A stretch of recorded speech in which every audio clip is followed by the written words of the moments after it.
Sara Duterte for President, Robin Padilla for Vice President. Naku po, ano pong mangyayari sa Pilipinas pagka ito pong dalawa ang mamumuno sa ating bansa? Yan po kasi yung isinusulong nito pong si Attorney Salvador Panela. Paano na ang Pilipinas mga tol? Wag sanang pahintulutan ang pagkakataong ito, no?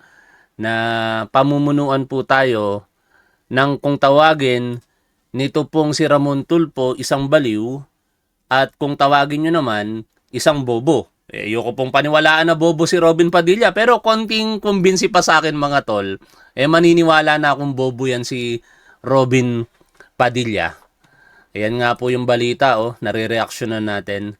Duterte Padilla tandem sa 2028 isinusulong ni Panelo.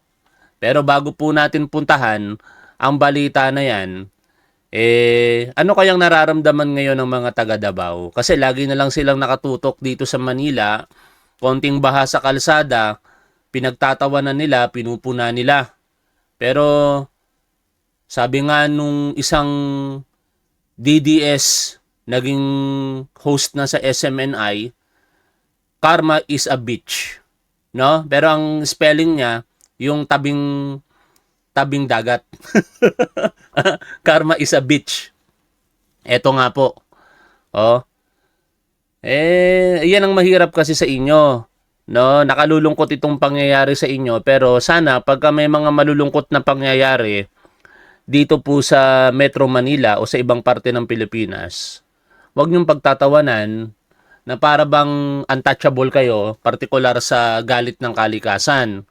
Tingnan nyo nangyari sa mga kabahayan, Ayon sa balita ng GMA News, umakyat sa bubong ng kani-kanilang mga bahay ang mga residente sa Matutum Street sa Bangkal, Davao City, base sa bahagi ng livestream ni Yus Cooper Vincent Panisa bago mag alas 10 ng gabi, July 24. Makikita ang mataas na level ng rumaragasang tubig baha mula sa pag-ulang dala ng habagat.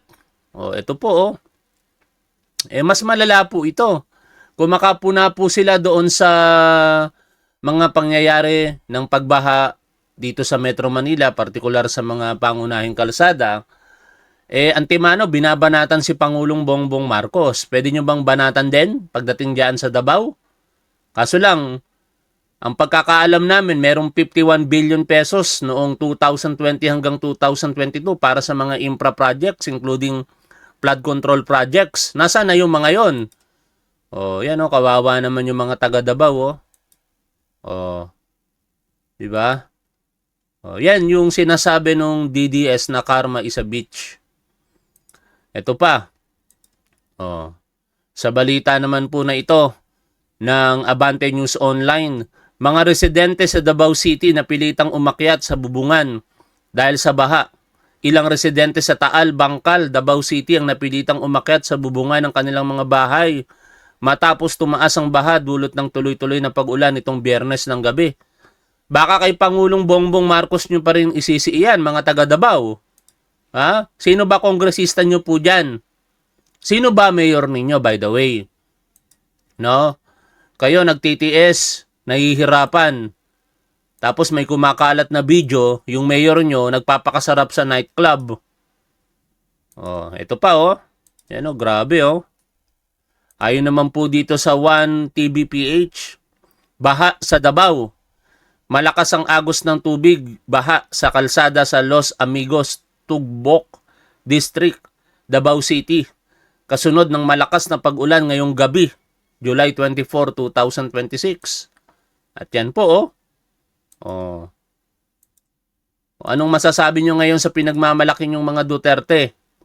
Kung dito sa Pasig nangyari yan, on hand si Mayor Vico Soto namin dito, talagang makikita nyo na tutok. Makikita nyo na nagsasalita sa publiko at ina-address ang mga kababayan po namin dito sa Pasig. Ganon din naman sa City of Manila. Nakikita pa nga natin kahit hindi taga Manila, no? Na nagtatrabaho yung mayor po doon, si Isko Moreno. Nasaan ngayon si Baste Duterte? Tapos mangangarap pa kayong maging presidente yan kung sakaling hindi makatakbo si Sara Duterte. Tapos number 1 pa daw sa pagkasenador. Ano nang nangyayari talaga sa Pilipinas? O, ito po yung particular na kuha ng baha. O. Panoorin. Dito. Nasa bubong na rin ang karamihan sa mga residente sa Central Park at Taal Street, Bangkal, Davao City dahil sa patuloy na mataas na pagbaha o pagtaas ng baha. Makaya. Grabe, Sa kusulod, di na makaya.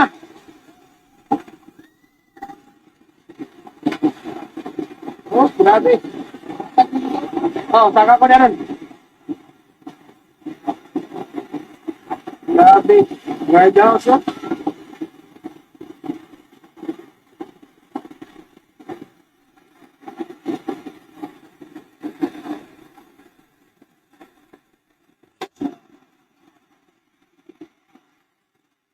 Oh.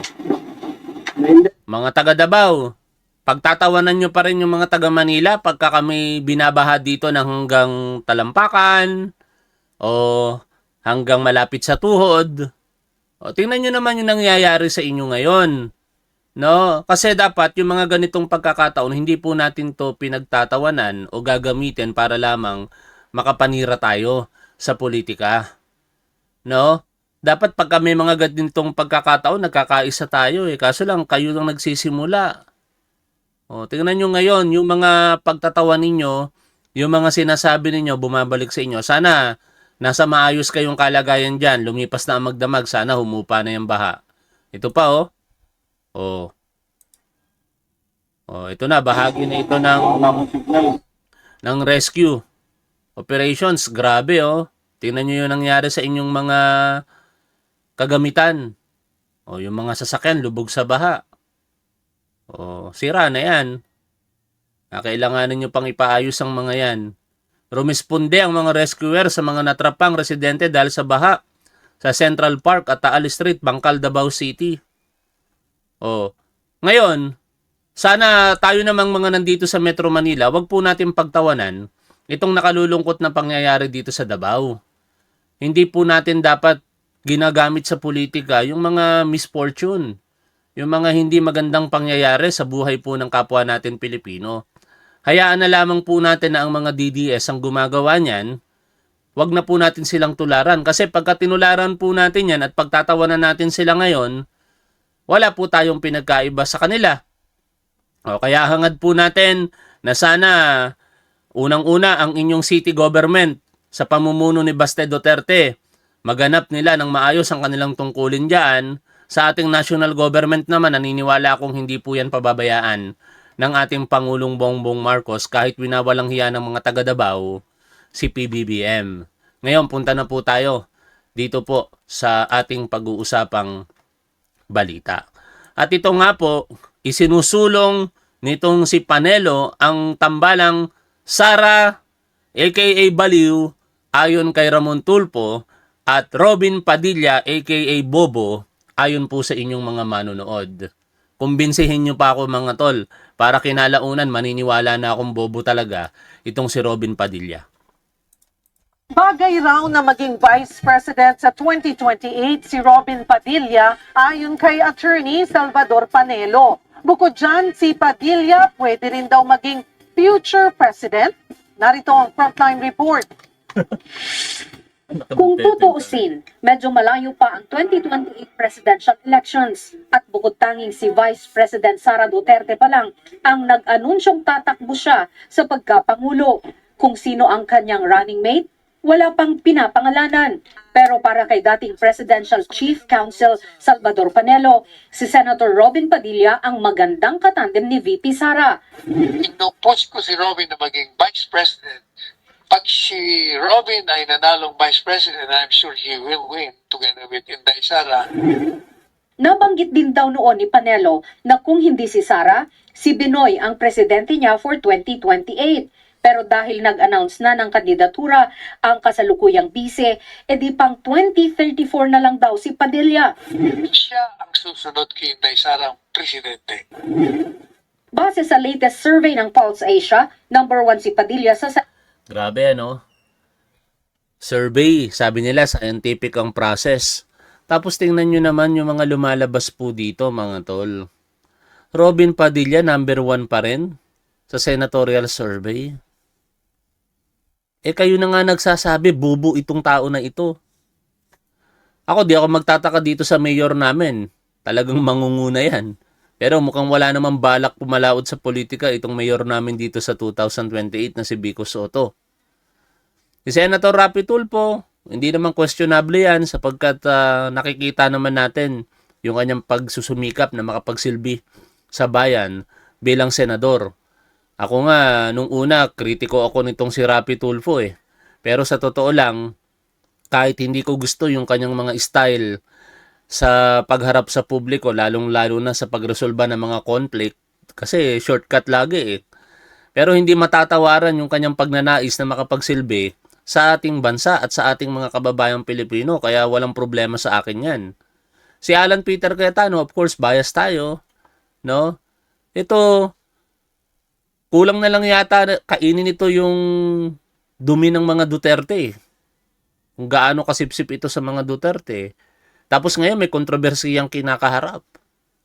Alam nyo ba na ayon sa pagbubulgar nitong si Ramon Tulfo, siya daw po at si Medaldea, di umano, ayon kay Ramon Tulfo ang utak o mastermind sa kontrobersiya na nangyari doon sa 2019 SEA Games.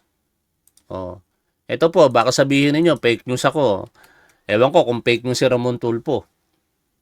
Ayon po sa balita ng Abante Radio, Mon Tulfo, Cayetano, Medaldea, mastermind sa 2019 SEA Games anomalies.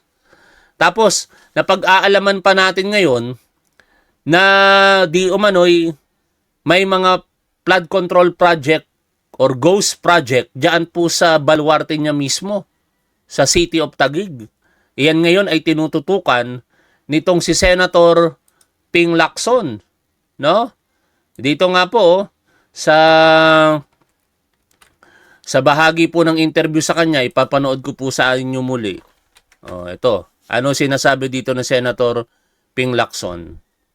So kung babato ka, dapat wala may babato sa'yo. Ang ingay-ingay mo, ang dami-daming problema doon sa lugar mo.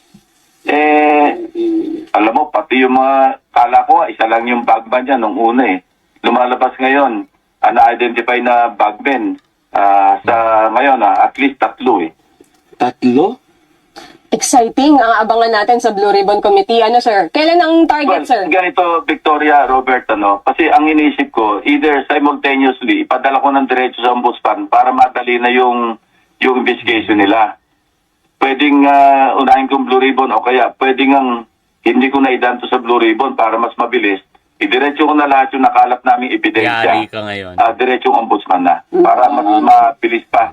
Kasi kung dadampa ng Blue Ribbon, medyo may balitaktakan pa dyan. Yari ka ngayon. Alan Peter Cayetano. Pero still, biruin mo. Ano talagang uri meron tayo, mga tol? Pangatlo hanggang pang-5? Si Senator Loren Legarda, pangatlo hanggang pang-5? Si Senator Manny Pacquiao, pang-6 hanggang pang-7? Tapos nung nakaraang halalan, talo naman. Si Mayor Nancy Binay, meron ding kontrobersiya ito eh.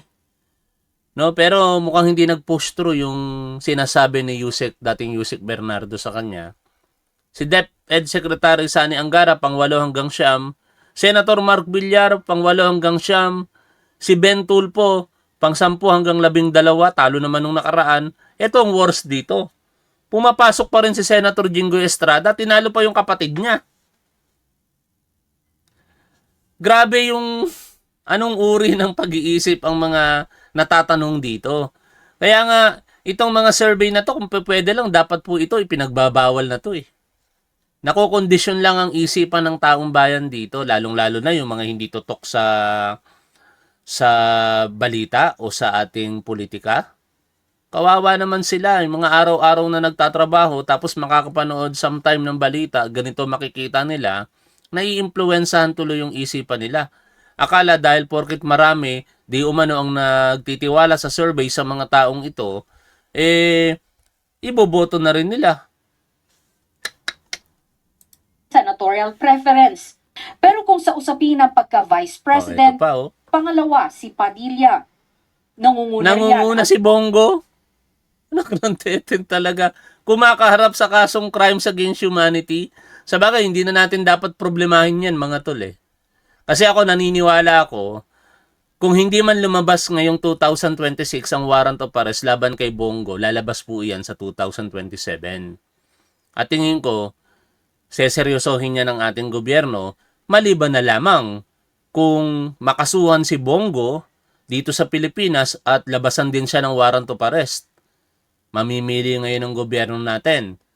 Aarestuhin ba siya para sa ICC o aarestuhin ba siya dito sa kasong kakaharapin niya sa Pilipinas kung sakasakali?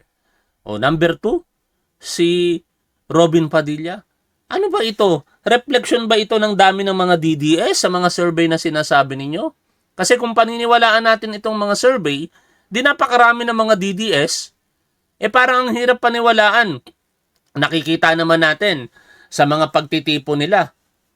O, sino-sino lamang yung mga pumupunta? Usually, yung sinasabi nila Pebbles Talakera na mga hinahakot at binabayaran kasamang ng mga nag-o-organize dyan. Hindi nga makarami itong mga ito. No, lalo kung hindi sinasamahan ng Iglesia ni Cristo yung kanilang mga pagtitipon. Ngayon, ang Iglesia ni Cristo magkakaroon ng anibersaryo o pagdiriwang nito ng anibersaryo sa Lunes. Sasawsawan na naman ng mga DDS, palalabasin na naman na marami sila. Pero ang katotohanan ng marami doon, yung INC.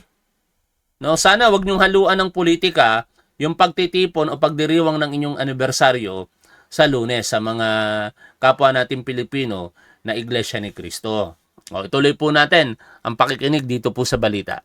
ang kanyang kaalyadong si Senator Bongo. Ayon kay Panelo, mapasaro o sago man yan ay parehong malakas daw ang fighting chance sa eleksyon. Pero meron pa raw silang pinipili. Yung pag-isa na pinag-uusapan, hindi ko pa alam kung tutuloy. Abangan niyo kung sino. Basta may naririnig na ako. Yan nga lang, posibleng magbago yan sakaling makonvict si VP Sara sa impeachment trial. Kung matatandaan, sinabi ng dating kongresista at kaalyado ng mga Duterte na si Mike Defensor na sakali man daw na matuloy ang impeachment sa bise, panlaban nila si Davao City Mayor Baste Duterte. Sinusubukan pa ng News 5 na kunin ang panig ni Senator Padilla. Kung matatandaan, sinabi na noon ng kanyang misis na si Mariel Padilla na hindi deserve ng mga Pinoy ang kanyang mister. Nagbabalita mula sa Diba? Kaya wag na sanang tumakbo sa politika. Naku, sa kasi nasabi naman ni Robin Padilla, di na siya tatakbo eh. Ewan natin pag nagbago. Sa bagay, ang mga Duterte at malamang ang mga supporter nila, walang isang salita ang mga yan eh. Kapag sinabi, pabago-bago din. O, ngayon, pakinggan natin, ano ba yung mga pangyayari sa impeachment ayon dito kay Congressman Terry Ridon, particular yung mga di umano'y fake news na pinapakalat di umano nitong si Robin Padilla. Oh, pakinggan natin ang interview na ito sa kanya, mga tol. Unahin ko muna yung yung sa impeachment. Sarado na ang Article 4, sarado na yung tindahan, Kong Terry.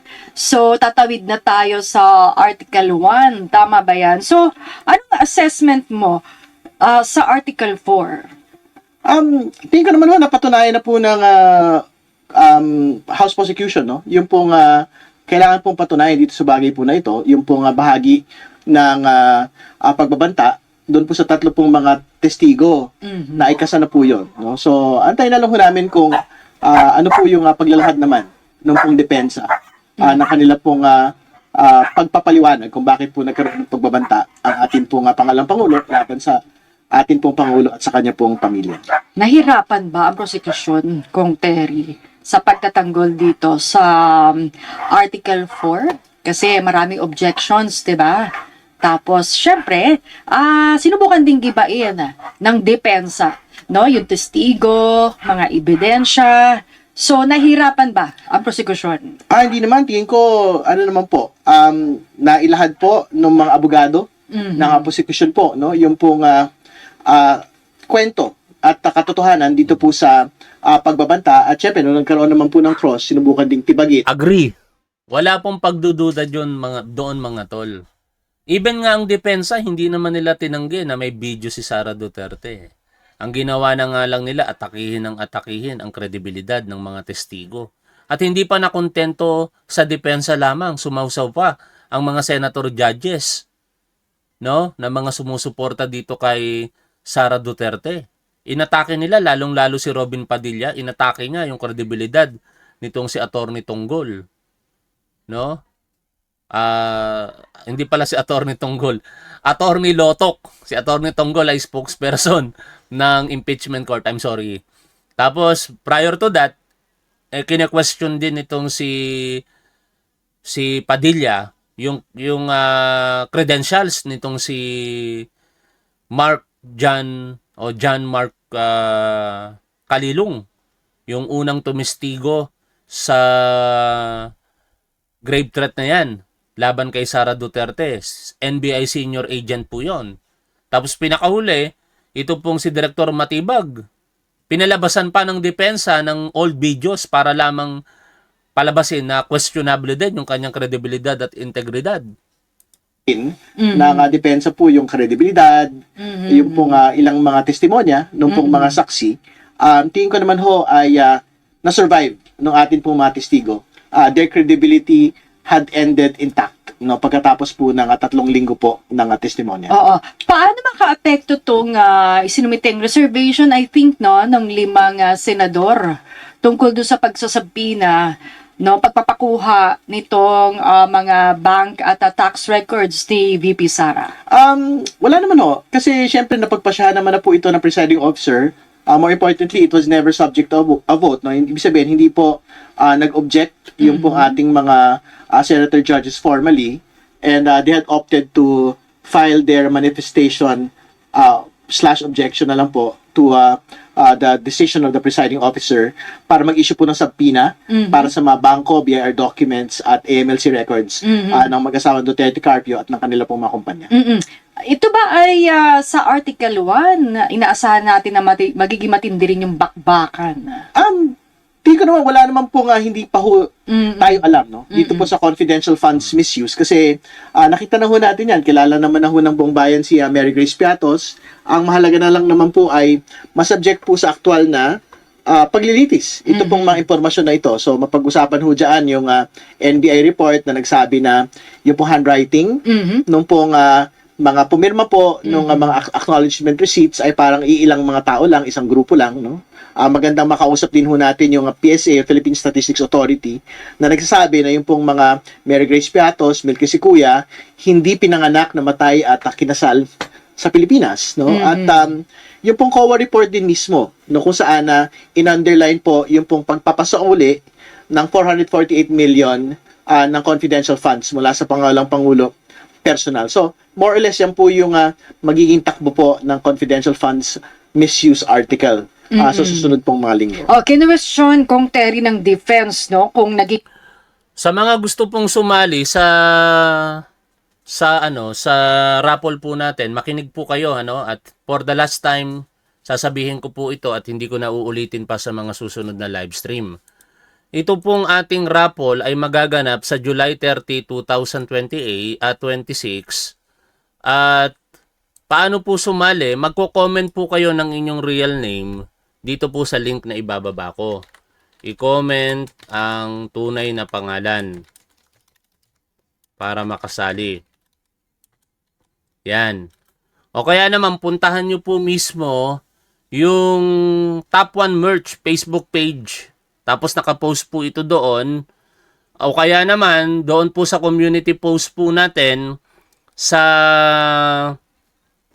Top 1 Live dito sa channel na ito. Puntahan nyo po, doon po kayo mag-comment ng inyong tunay na pangalan. Balik po tayo dito po sa ating pinag-uusapang balita.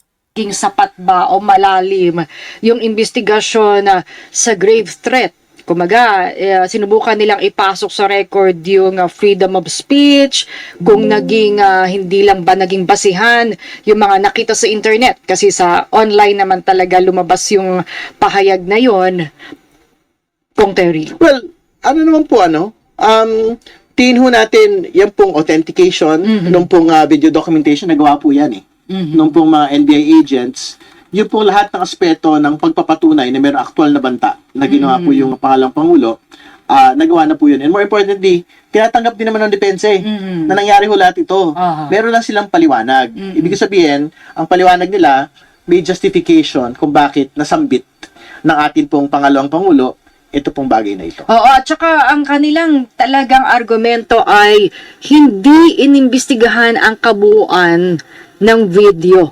Kumbaga, hindi kinuha yung konteksto daw. Kaya, yun nga naging kung paanong, kumbaga, nasabi yun ni VP Sara. Well, hindi rin naman kasi, pinakita din nila naman ilang bahagi nung video on cross. No? Ibig sabihin, yung konteksto, pinilit din naman ho nila ipakita. And I'm quite certain, ipapakita rin po yan pagka panahon na po nila. Yung pong, kung bahala ho sila kung gusto ho nilang i-play yung 2-hour video. No? Pero malaking bahagi po nung pong cross pinakita naman po yung video to at least show context as to why meron pong ginawang pagbabanta ang ating pong pangalawang Pangulo. Yung affidavit de las Cañas ay isa na rin yan sa sinubukan tibagin, no? Kasi una, walang pirma ba yung affidavit plus pabago-bago rin, no? Yung statement. So, at ginamit nga ng prosecution yun bilang pagpapatunay doon sa pattern, sinasabing pattern of violence ni VP Sara. Nakatulong ba yun? Nakatulong yun kasi to be clear, no, naglinaw naman na din po yung Senate Impeachment Court, no. Ang sinabi naman ho nila, hindi ho naman ito inilalatag bilang pagbibigay totoo. No, doon po sa laman ng affidavit po ni Mr. Las Cañas, binabanggit lang po ito ni Balik tayo dito kay Robin Padilla, mga tol. No? At salamat sa impormasyon o idea. Alam ninyo, itong Pulse Asia, kasi sa totoo lang mga tol, personally, hindi ako naniniwala sa mga survey No? Pero, mukhang nakakahalata na ba kayo? Ako kasi, hindi ko nahalata, maliban dito sa nabasa kong message na parang propaganda na nga talaga ang nangyayari. Kasi kung mapapansin po ninyo, grabe kaliwat kanan, sabi nyo nga kabubuhan ang pinagsasasabi nitong si Robin Padilla. Kaya ika nga, lugmok na lugmok ngayon yung pagkatao nito bilang public servant. Ang naniniwala na lamang po talaga rito kay Robin Padilla ay mga DDS. Kaya ewan ko kung tama po itong idea, mag-agree nga kayo mga tol kung makatotohanan ito sa inyong pananaw. To the rescue ba? Itong Pulse Asia Survey, pabor para kay Robin Padilla. Ano sa tingin ninyo, mga tol? Kayo ba'y naniniwala na to the rescue ang Pulse Asia? Nagkataon lamang ba na kung kailan lugmok na lugmok itong si Robin Padilla sa harapan ng publiko dahil sa kanyang mga kamangmangan na pananalita, biglang lalabas ang Pulse Asia, ang layo-layo pa ng halalan, tapos nangunguna bigla si Robin Padilla sa pagka-senador. No? Pero tayo mga tol, dapat hindi tayo magpadala dito Ang masakit lamang na katotohanan, sana hindi natin ilimit sa ating mga sarili yung mga impormasyon na nakukuha po natin sa araw-araw, sa panonood sa mga balita, sa mga reaksyon ng mga content creators, at higit sa lahat, yung mga nagagawa ng ating gobyerno sa ating mga sarili. Ipalaganap po natin ito sa ating pamilya lalo. Suriin po natin ang ating pamilya kung meron pong, ako dito sa bahay sigurado walang DDS dito. No? Yung anak ko na panganay, kakampink. Pero nagkakaisa kami ngayon. Kasi mulat din naman siya sa kaisipan tungkol sa gobyerno, sa politika. Ang mahirap, kapag ka meron tayong kasamang DDS sa loob ng ating bahay, dapat somehow maimpluwensyahan nyo sila at hindi po the other way around. Baka ang mangyari niyan, kayo pa ang maimpluwensyahan ng mga Duterte supporter. No? Pero syempre, pag pamilya ang pinag-uusapan, mahirap magtalo-talo kapag ka politika. Kaya ang gawin nyo, simple lang. Pag nanonood kayo kay Top 1 o kaya kahit kaninong content creator na sumusuporta sa gobyerno, lalong-lalo na mga balita na may kaugnayan po sa mga magagandang ginagawa ng ating gobyerno, patugtugin nyo ng malakas nang madinig sa buong bahay, no? Mapakinggan nila yung mga pangyayari. At baka kahit paano magising. Kasi kung kayo mismo makikipagtalo sa inyong kamag-anak o kapamilya, mahirap naman po yon. Dapat sa level ng pakikipag-usap sa ating mga mahal sa buhay, walang pagtatalo kahit ano pinag-uusapan. Okay lamang na magkaroon ng diskurso, pero hindi mauuwi doon sa mainitang pagtatalo na baka mauwi pa sa away. Yun lang yung masasuggest ko sa inyo mga tol. Para itong mga ganitong propaganda, kung propaganda man yan, hindi madala. No? Ako, pinaparamdam ko sa mga kamag-anak ko na wala dito sa bahay. Siyempre, marami naman akong mga kamag-anak na ka-Facebook friend ko pa. Tapos alam ko, mga DDS. Pinaparamdam ko sa kanila na inis ako ngayon. No? May mga nagme-message pa nga sa akin, hindi ko sinisin Para malaman nila na yung pagsuporta nila sa mga Duterte, suriin nila. Kasi kilala naman nila pagkatao ko Hindi naman ako namemersonal actually. Ang mahirap lamang ngayon, talagang nawalan na ako ng tiwala sa mga DDS. Pagka Duterte supporter mga tol, kahit kamag-anak ko, kahit kaibigan ko, ang hirap pagkatiwalaan Iba kasi ang mindset. Tingnan nyo si Robin Padilla. Nung mga panahon na hindi po ito DDS, no? Nung mga panahon na hindi po ito Duterte supporter, maraming nagpapatotoo diyan. May mga kaibigan ako na to be fair naman, matulunging tao si Robin Padilla. Ayun ay sabi ng mga nakakakilala sa kanya, nakakilala ko rin. Matulunging tao daw 'yan at may pagmamahal talaga sa bayan. Ang problema, nung maging DDS na, ang naging tingin niya na lamang kung ano ang narrative ng mga Duterte, yun na rin ang kanyang paniniwalaan. Kaya nga ayokong sabihin sa sarili ko na bobo itong si Robin Padilla Kasi hindi ako naniniwalang bobo siya sa totoo lang. Pero konting convince sa akin Meron na naman nag-send sa atin ng ang galing nito. Ano ito?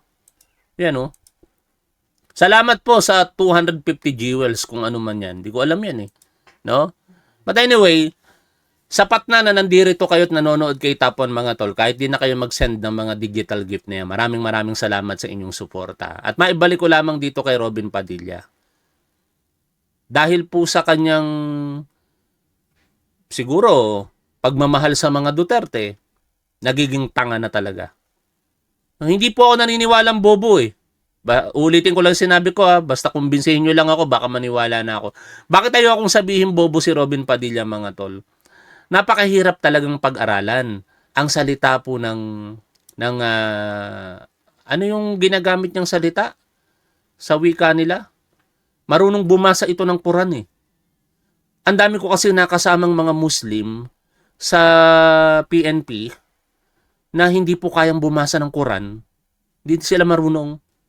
O di ibig sabihin kung si Robin Padilla na hindi naman ipinanganak na Muslim, na kaya niya at natutunan niya, hindi bobo yung ganong tao. Pero nagiging tanga, alam niyo yung tanga, pinakamagandang ilustrasyon ito. Yung alam mo naman kung ano yung tama at mali, pero pinapaniwalaan mo na yung mali, tama pa rin. Alam mo naman na hindi mo dapat sinusuportahan ang mamamatay tao, pero pagdating doon sa taong, dahil yun ang kayong pinaniniwalaan, gagawin mong bulag ang sarili mo at pangangatwiranan mo pa na tama ang pagpatay. But so much for that. Balik na po tayo dito po kay Congressman Terry Ridon. Kaugnay po ng impeachment ni Sara Duterte. Naniniwala siya na ang articles of impeachment, yung number 4, grave threat, ay malakas na na-establish ng prosecution. At ako'y naniniwala doon. No? Wala talagang nagawa ang depensa kung hindi i-discredit yung testimonya or particular yung personality, yung credibility ng mga testigo. Sabi nga ni Attorney Lorna Capunan, dahil sila yung mga abogado, kung mahina ka sa katotohanan, sa facts, doon ka lalaban sa batas. At kung mahina pa rin ang laban mo kaugnay ng batas, ang babanatan mo na ngayon yung kredibilidad ng mga kalaban mo, partikular mga testigo. Pero, na-discredit ba ng depensa ang kredibilidad ng mga testigo, partikular yung kanilang mga naging testimonya? I believe, hindi. Tama si Congressman Terry doon. Ang naniniwala lamang na ay hindi dapat paniwalaan yan kasi merong question sa kanyang integridad, mga DDS eh. After all mga tol, yung nakita natin trial sa grave threat nitong si Sara Duterte, ang dapat lang naman nating paniwalaan doon, nagbanta ba siya sa buhay ng ating Pangulo? Kung ang sagot ay oo, yun ay pagtataksil sa tiwala ng bayan o yung sinasabing betrayal of public trust. Kasi paano mo ngayon pagkakatiwalaan pa ang isang ikalawa sa pinakamataas ang posisyon sa gobyerno na nangangarap pang maging presidente tapos ang isipan kriminal. 'Di ba? Yung propensity na maggagawa ng violent act nasa kanya. Kung nagagawa niya 'yon sa presidente, how much more sa ating mga kapwa pangkaraniwang Pilipino? Biruin mo, sa harapan ng taong bayan, sasabihin mo yung mga ganong katagang narinig po natin. Pagbabanta, tapos before that, noong November 23, October, sometime in October 2024, sinabi niya na gusto niyang gilitan o pugutan ng ulo yung presidente. Tapos, yung morbid thinking na ang sasabihin pa sa harapan ng press conference ay gustong hukayin ang labi ng dating Pangulong Marcos Sr. at itapon ito sa West Philippine Sea. O kayong mga DDS, yun ang gusto ninyong maging presidente ng Pilipinas? Mag-isip naman kayo. Porket Duterte. Sa kapag tinanong nyo nga itong mga DDS na ito, ano ba nagawa ni Sara Duterte? Wala rin naman silang maisagot. Kung itong si Sara hindi anak nitong si Rodrigo Duterte, malamang hindi ito susuportahan ng mga DDS eh. Yun ang problema. Wag dapat nating ipinapamana ang posisyon sa mga kamag-anak lamang ng sinusuportahan po natin. Ako, sa totoo lang, 'di ba, PBBM supporter ako. Oh. Kailan ko binita dito, from time to time, nababanggit ko dahil nakikita ko magaling si Congressman Sandro Marcos. Pero hindi ko siya iboboto kung sakasakali sa hinaharap dahil anak siya ni Pangulong Bongbong Marcos. Wag po tayong maging ganon. No? Ang isipin natin, kung iboboto natin ng isang politiko, dahil meron siyang identidad, sariling nagawa. At kung pag-uusapan si Congressman Sandro Marcos, marami nang nagawa yan. O, kaya malamang sa malamang, 99.9% iboboto ko siya kung siya lalahok sa national election. No, pero hindi pa rin yata pwede si Congressman Sandro Marcos, even senator, bata pa yata siya. Ilang taon na ba si Sandro Marcos?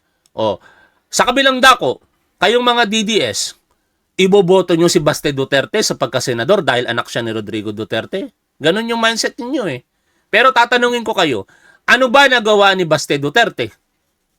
Ngayon, bilang mayor, ano ba nagawa ni Baste Duterte? Ilatag nyo nga kung ano yung mga nagawa ni Baste Duterte. Aba, kung hindi yata dahil sa mga magagaling na empleyado ng City of Davao, diyan sa LGU nila, baka hindi na po gumagana ang gobyerno diyan sa Davao. Ayokong siraan, si Baste Duterte, pero sinasabi lamang natin yung katotohanan. Partikular, ito, ipakita ko sa inyo ito. Sa panahon na kailangan si Baste Duterte nitong mga nakaraang araw diyan po sa Davao, kakalat pa yung balita na ganito.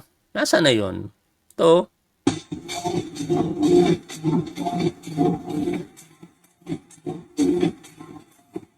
Oh, yan oh. Malabo lamang yung kuha ng video. Pero hindi po ito fake news. In fact, binalita po ito ng Daily Tribune. Sa kanila ko una itong nakita, tapos nakita ko rin dito kay Juan Sandugo. Nagagawa niya pang mag-happy-happy, party-party. O ganyan ba yung iboboto ninyo sa pagkasenador, mga DDS? Director Matibag bilang isa sa mga dokumento na pinagbatayan ng pong kanilang investigasyon on the continuing threats of the Vice President against the President. No? So, ayun, maraming beses inulit-ulit yung pong paglilitis ito. Oo. Yung ginamit din ng defense ay yung kumbaga isa na yon sa yung hindi pagkuha ng konteksto noong binitiwan ni VP Sara. Tingin ninyo, kumbaga, anong mga sinabi ng depensa na medyo nahirapang sagutin ng prosecution? Wala naman. Wala. Tingin ko naman na sinubukan mo talaga nila na syempre lay pa nga na intriga eh. Di ba? Kaya nga tinututulan namin halimbawa yung pagdadrag ng pangalan ni Congresswoman Matibag doon sa yes. testing ng credibility. Kasi ang posisyon nga namin doon, napaka-anti-kababaihan naman po nung pagtatanong na yun. Kasi nga, parang kailangan pang magpaalam, ang dating sa amin, parang kailangan magpaalam ng babaeng kongresista sa kanyang mister. Para ho magpasya kung susuporta ba ng impeachment complaint o hindi. Hindi ba? Ay kasi ang asawa nga ni NBI Director Melvin Matibag ay isa sa endorser ng impeachment complaint. Ang sinasabi kasi nila, paano mo masisigurong walang kinikilingan or Paano mo... Tingnan niyo mga tol, common sense ano? Paano mo madedepensahan yung vice presidente na nagbanta sa Pangulo sa pamamagitan ng pag-raise ng ganong tanong, no? O sitwasyon during the testimony of NBI Director Melvin Matibag? Simple nga lang yung naging sagot dyan eh. Nitong si Matibag eh. Hindi yung pagiging mag-asawa nila ang makakaapekto sa mandato ng kanyang sinumpaan at tutupading tungkulin bilang NBI Director. And of course, magkaiba rin naman yung sangay ng gobyerno. Ang mga kongresista ay nakahiwalay sa ehekutibo. May sarili sila dapat isipan at desisyon sa kanilang mga ginagawa na may kaugnayan sa paglilingkod sa ating bayan. Kung nagawa ni Congresswoman Matibag na bumoto, hindi yun ibig sabihin bias na kaagad doon sa ginawang investigasyon ng NBI. May sarili pong mandato ang NBI. It happens nga lang, syempre, na mag-asawa sila. Pero walang kaugnayan yung pagiging mag-asawa nila. Bakit binobrought out ng depensa ang ganong sitwasyon? Simple lang mga tol. Hindi na po para sabihin na hindi totoo ang mga akusasyon kay Sara Duterte kung hindi mag-cast doubt na lamang sa harapan ng publiko, partikular, paniwalain ang mga DDS sa naratibo na ganun. No? Itong mga nakikita nating depensa ng team ni Sara Duterte, kaugnay ng pagtatanggol sa kanya, ginagawa nila ito hindi na para sa impeachment court eh. Napansin nyo ba yon? Ginagawa nila ito para na sa konsumo ng publiko. Mag-set sila ng narrative na lahat ng mga nakikita natin ngayon diyan sa impeachment court, wala na yung katotohanan. Kasi tingnan nyo, ito yung mga nilalatag nating mga argumento, puro walang kredibilidad ayon sa kanila, ang mga testigo ng prosecution. Tapos ang masakit, paniwalang-paniwala naman ang mga DDS. Oh. Pero sa mga sandaling ito, pansamantala na muna tayong magtatapos. Muli ko pong ipapaalala sa inyo ang raffle natin sa July 30, alas 8 po ng gabi. At sana manalo po kayo. Total of 30,000 pesos ang ipapamahagi po natin. At syempre, mamamahagi din po tayo ng 20 top 1 shirts. No? Sana manalo po kayo. At paano sumali? Nabanggit ko na kanina, hindi ko na uulitin pa, pero marami pa rin nagtatanong. Simple lamang mga tol. Puntahan nyo po yung post na ito, hanapin nyo po ito sa Top 1 Merch Facebook page. At ito po yon, no? Makikita nyo rin po ito sa aking YouTube channel, sa community post po. Kung kayo po'y nanonood ng live, wag po kayong magkokomento dito sa live stream natin o kaya sa video natin na ito. Pumunta po kayo sa post, makikita nyo po ito, at dito po kayo magkomento ng inyong mga pangalan. Iha-heart ko po yan. Kapag ka na-heart ko na, ibig sabihin nakalista na po kayo. Dito naman sa Facebook, ilalike ko. As usual, nakalista na rin po kayo. No? O, hanggang dito na lamang. Maraming salamat. Lagi po nating tandaan kung ano ang tama at dapat, doon po tayo. Keep safe. See you always. Bye for now, mga tol.